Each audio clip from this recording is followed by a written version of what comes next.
এটা কতটা দুর্ভাগ্যজনক হতে পারে যে দেশের রাষ্ট্রপতি এসে বলছেন বাংলায় যে আমি তো এখানে আসতেই পারি না, কারণ আমাকে আসতে দেওয়া হয় না।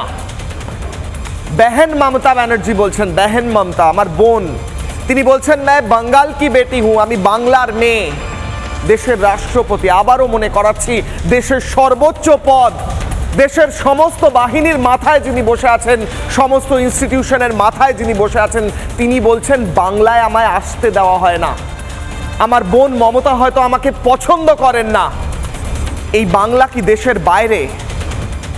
দেশের রাষ্ট্রপতি যিনি একজন মা, যিনি একজন মহিলা, যিনি একজন আদিবাসী সম্প্রদায়ের মানুষ, তিনি এলে মমতা বন্দ্যোপাধ্যায়ের সমস্যা কোথায়? নাকি মমতা বন্দ্যোপাধ্যায় আসলে দেশের সংবিধান বিরোধী, রাষ্ট্রপতি বিরোধী এবং আদিবাসী বিরোধী সবকটা একই সঙ্গে?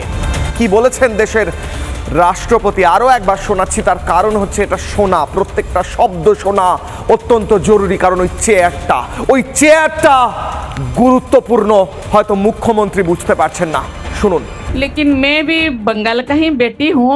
बंगाल में बहुत क्यों आने ही नहीं देते। ममता दीदी मेरे बहन भी है, छोटे बहन है, पता नहीं मुझे कोई गुस्सा किए होंगे, इसीलिए वहाँ जाके प्रोग्राम करा। कोई बात नहीं, कोई गिला नहीं, कोई शिकवा नहीं।